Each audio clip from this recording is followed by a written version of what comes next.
Assalamualaikum warahmatullahi wabarakatuh. Om Swastiastu, Namo Buddhaya, dan salam kebajikan. Perkenalkan, nama saya Eldinda Sandalangi dengan NIM S1S1240032.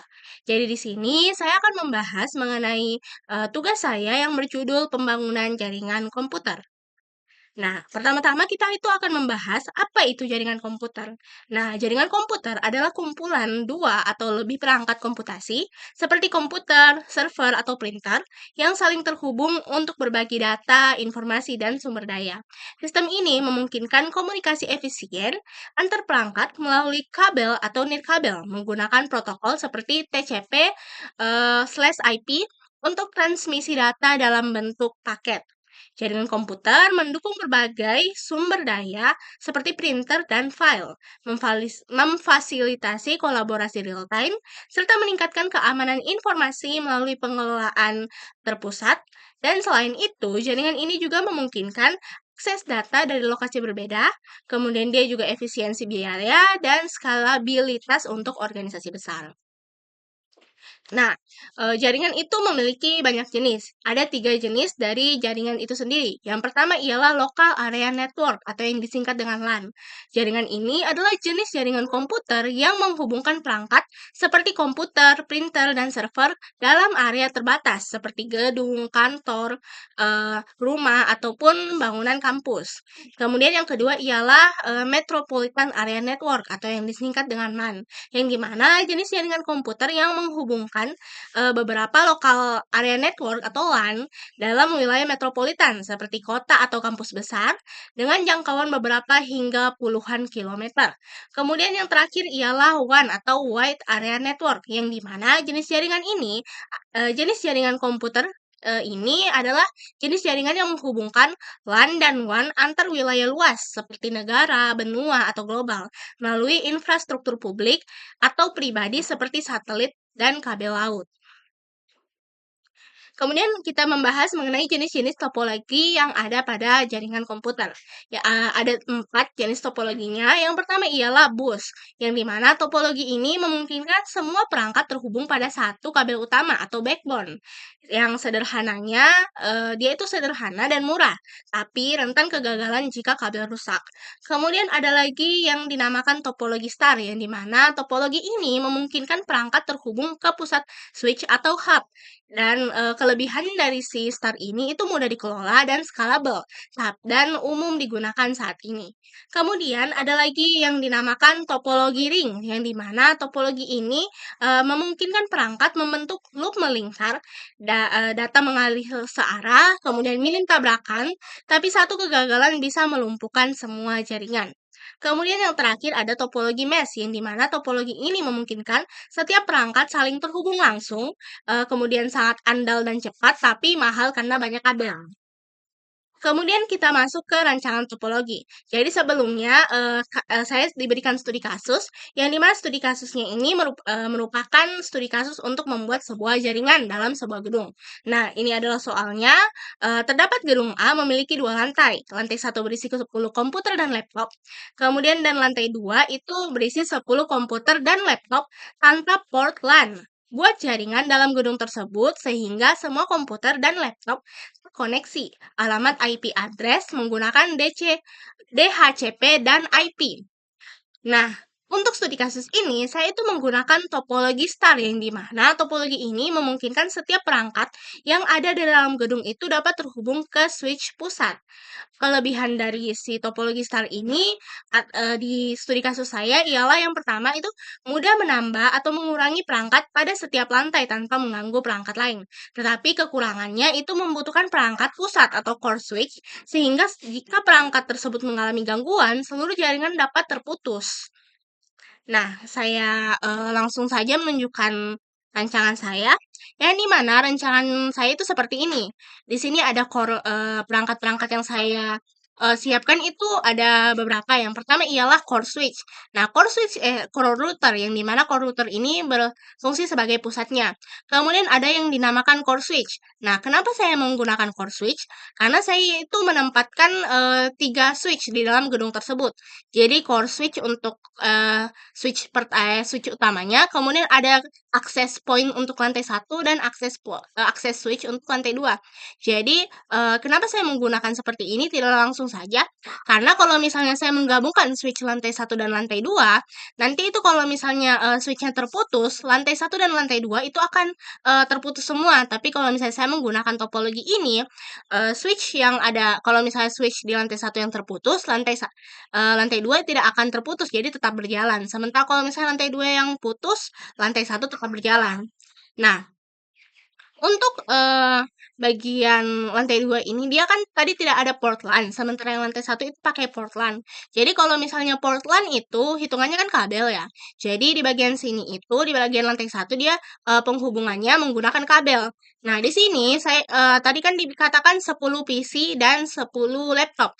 Nah 10 PC dan 10 laptop ini saya pakai, eee, dibagi rata. Saya tidak campur, PC dan laptopnya tidak, saya tidak campur, tetapi saya pisahkan. Jadi lantai satu itu isinya PC semua, sementara yang lantai 2 itu isinya laptop semua. Jadi kalau misalnya, lantai satu itu dia menggunakan port LAN semua, jadi ada kabel LAN yang menghubungkannya. Sementara kalau misalnya di lantai 2 itu dia pakai akses nirkabel wireless nirkabel atau pakai WiFi, yang di mana WiFi-nya ini dia disebarkan melalui access point. Jadi dia hitungannya, urutannya itu dari router, lalu ke core switch, kemudian akses switch lantai 2, nanti dia itu akses switch-nya itu terhubung ke, alat WiFi seperti itu, yang di mana WiFi-nya ini akan terhubung ke port laptop masing-masing. Nah, untuk konfigurasinya sendiri itu saya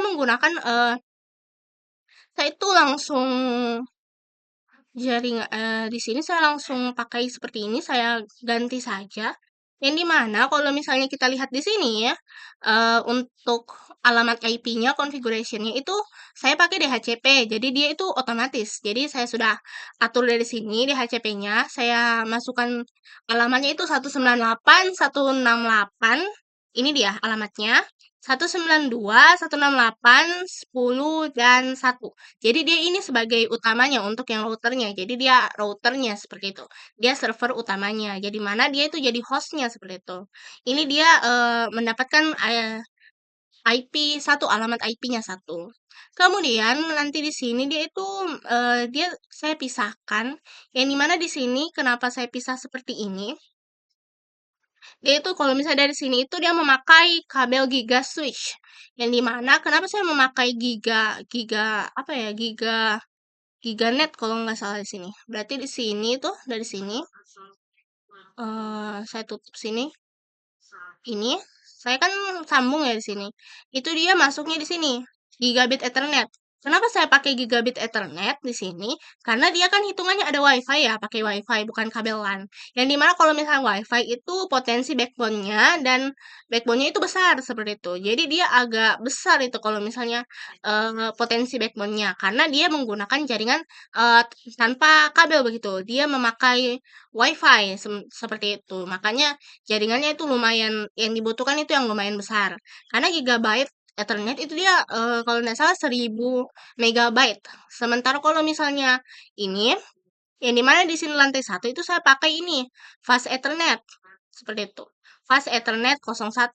Yang dimana kenapa saya pakai Fast Ethernet 01? Karena di sini itu dia kan hitungan pakai kabel ya, baru dia itu PC. Yang dimana kalau misalnya kalau misalnya pakai kabel Ethernet-nya itu backbone-nya itu potensi backbone-nya itu tidak sebesar yang menggunakan wireless seperti ini. Nah, dia itu nanti saya hubungkan seperti ini. Karena sudah kalau misalnya di bagian PC1 itu untuk default gateway, ini default gateway-nya ya. Berarti kalau misalnya dia core IP-nya itu sudah di 20 dia. Dia tuh pakai DHCP, jadi dia minta otomatis. Nah, jadi saya mau coba apakah semuanya terhubung. Untuk mencobanya itu saya buka di sini di desktop, lalu saya bikin command prompt. Nah, saya ping 192, 168. Saya ping ke yang routernya dulu. 1. Nah, kalau TTL-nya 255 seperti ini, berarti si yang routernya itu dia terhubung, sudah terhubung begitu. Jadi dia sudah terhubung dan dia merespon ping kita. Sementara kalau misalnya yang di lantai 1, saya pakai 168, 10, 2. Nah, kalau TTL yang 128 begini, berarti dia itu sudah terhubung juga dengan yang lantai 1. Jadi kabelnya itu sudah terhubung, jadi bisa diping. Kemudian saya mau ping yang satu lantai. Saya lihat dulu si IP-nya yang dia pakai. Oke, IP 9. Harusnya bisa ya. Saya ping saja. Ping 192, 168, 10, 9. Oke, berarti dia sudah terhubung ya semua ya. Jadi, kalau misalnya dia untuk PC, sesama PC dan laptop, itu dia kalau misalnya kita ping, yang muncul nanti TTL-nya itu 128. Sementara kalau misalnya kita mau ping si router, yang muncul nanti itu 255, seperti itu. Jadi otomatis semuanya ini sudah terhubung. Oke? Kemudian saya pindah ke kesimpulan. Ini saya salah tulis. Impact on society. Atau yang saya sebut sebagai kesimpulan. Yang dimana kesimpulan dari hasil praktikum ini, hasil perancangan dan simulasi jaringan komputer ini, kita dapat menyimpulkan bahwa jaringan gedung 2 lantai berhasil dibangun menggunakan topologi star bertingkat. Dengan satu core switch dan switch akses pada setiap lantai. Router berfungsi sebagai gateway sekaligus DHCP server yang mampu mendistribusikan alamat IP secara otomatis kepada seluruh perangkat lantai 1 menggunakan koneksi LAN untuk perangkat PC, dan sedangkan lantai 2 itu menggunakan koneksi WiFi melalui access point untuk mendukung mobilitas pengguna.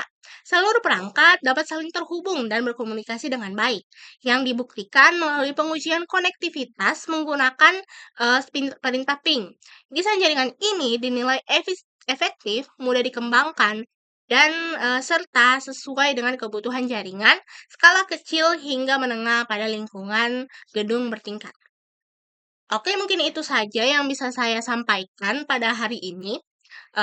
Saya tutup, saya minta maaf jika ada kesalahan dalam penyampaian saya dan informasi yang saya berikan. Saya tutup dengan ucapan wabillahi taufik wa hidayah. Wassalamualaikum warahmatullahi wabarakatuh.